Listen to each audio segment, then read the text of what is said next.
Hi, my name is Four, and welcome to the Love in Focus, the podcast for mums where we explore, discover, build community with our only child. Let's get going. Okay, you know what I mean. Let's start with the program. Oh my goodness. When Olivia was a toddler, I found a few ways that really helped her and I. I needed to get some things done as mums do. I had the dishes I had to do, the laundry, things around the house, or things like I need to have some time to relax. And I'm like, seriously, I just need some time. Mummy's tired. I've been playing with you because, we didn't have a cat. Oh no, we had cats, but the cats, they didn't want to play with her because they're like, meow, I'll just take off somewhere. And we didn't have a dog. And so I was it. I was the person constantly playing, I was there by her side. And I was like, man, I just need to sit down. And some parents are like, well, why don't you sit down?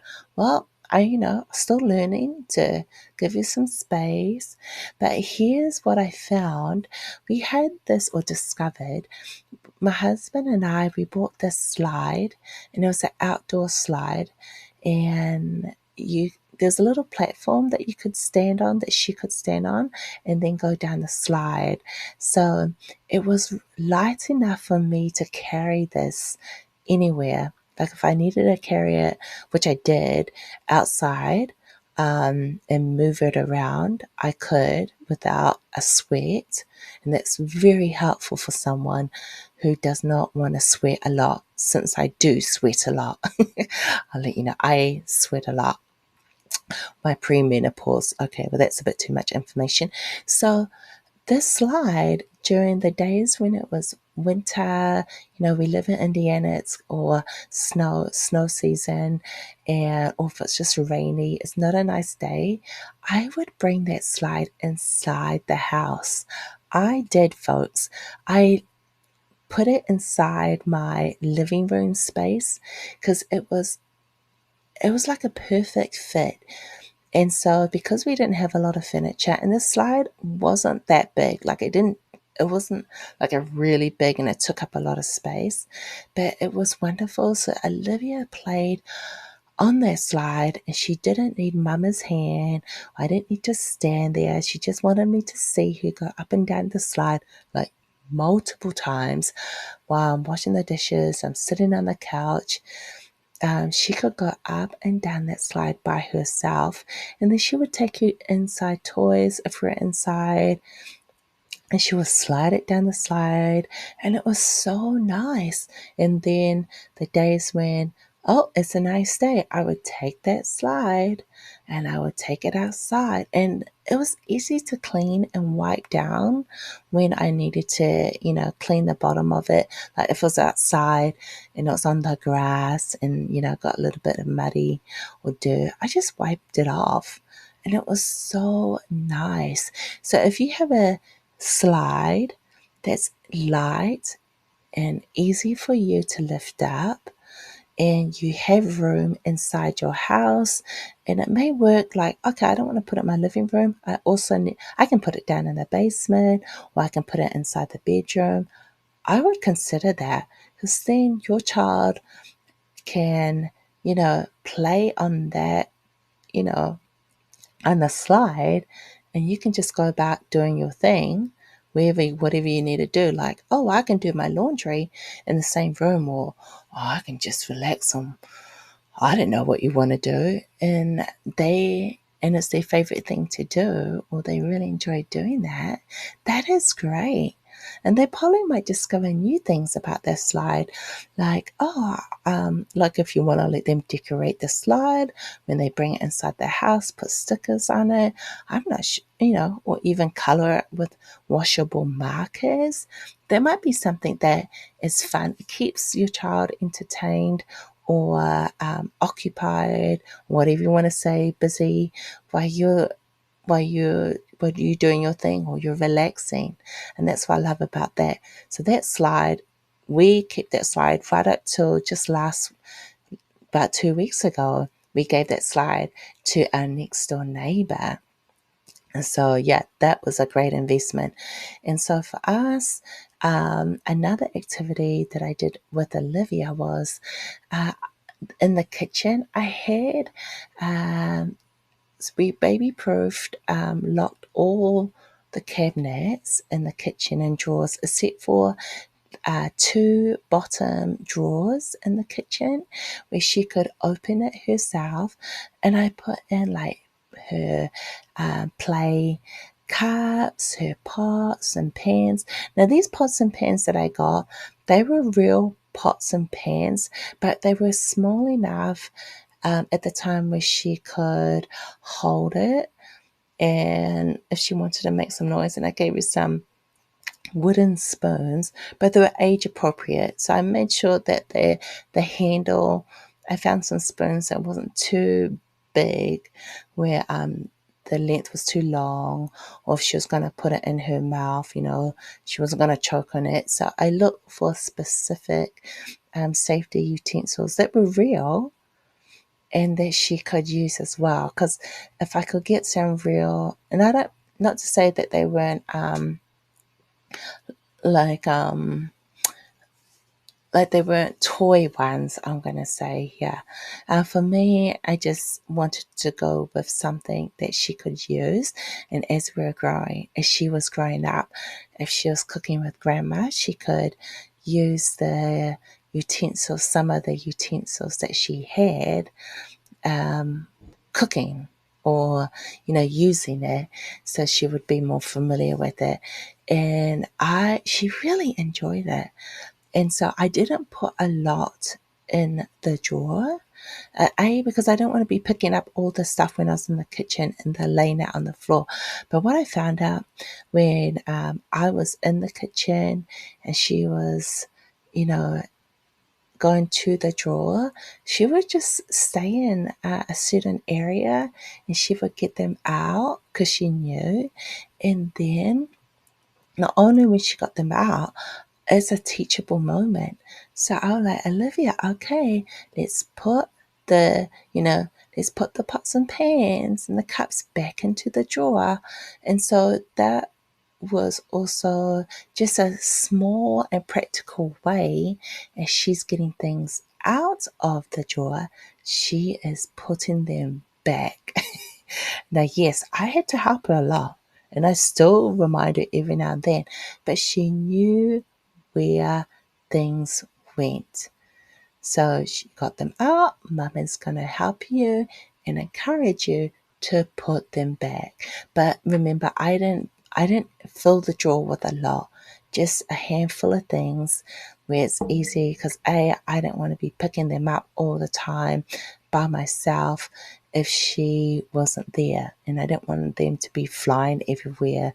And if I did step on it, which I didn't usually, I didn't want to break it, but they were pots and pans that were age appropriate for her.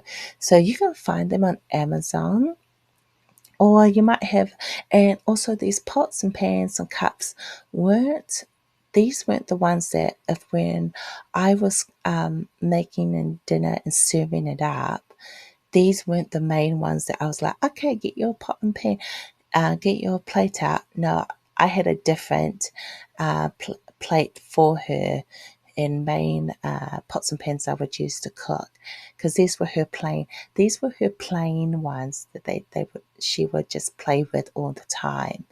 And so that is something I did as well, and that occupied her, kept her busy when I needed to do something in the kitchen, like have a cup of tea, get dishes clean up, clean the sink, just do things. She could just get them out as well, because she wanted to be beside me. But she knew just to go to the drawer.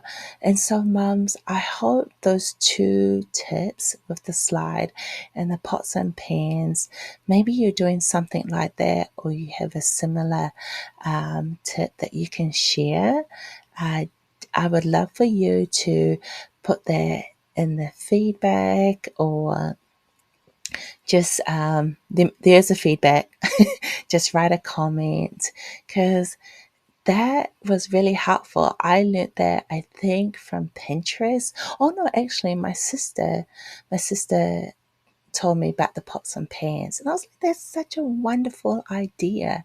And so with the slide, how I came about that, I think it was just a rainy day, and I was looking at the slide outside, and I was like, Mia, Livy really likes to play on the slide, and we only have couches and a chair, you know, your furniture inside. I thought, why don't I just bring it inside, just wipe it down with a towel, and she can slide inside the house, and it worked. I was so happy with myself. I'm sure I high-fived myself, like, woohoo, that's such a great idea. Why didn't I think of that before? So I wanted to share that. So moms, I'm just letting you know that, oh, I hear your heart. We are playing with our child while we are, you know, getting our house organized. We're cooking dinner. Or if we're not cooking dinner, we're doing things. We're looking after, serving our husbands, and also we're encouraging our family, encouraging ourselves. And I just wanted you to hear my heart, how much of a wonderful mother you are. Mum, if you're listening, you are the best mum for your child, and you are a wonderful wife. You are doing the best you can with the time that's given. And I wanted you to hear, just to remind you that you are also a wonderful friend. And even though today it might have been a little bit tough and you're a little bit tired, I understand. There's only so much we can do, and we need a little downtime. Meaning we need a little break, whatever that looks. You might need a cup of tea. Me, it's always like a little chocolate with a cup of tea and some chippies. I better not go on with all the food I need. I just need a little break just to get my energy back, take some time. For some others, it might be just, I need to watch movies. For some, might be praying. For me, it's praying a lot and just having a wonderful time with God while I'm with Olivia, putting some worship songs on. But whatever works for you, while your child is playing and just, spending time, just being occupied, and you can still see them in the same room. I hope that you can hear, I'm just giving you a hug and saying you are a wonderful mother. You truly are. You're raising this child. You're encouraging them. And I wanted to encourage you. So I hope that these 2 tips, that it works for you, and maybe there's something for you that you're already doing that you can improvise it. Like, you know what, the slide doesn't, but I have something else outside that I didn't think about. I could bring that inside the house. So I just want to say, yeah, just try it, and hopefully that works.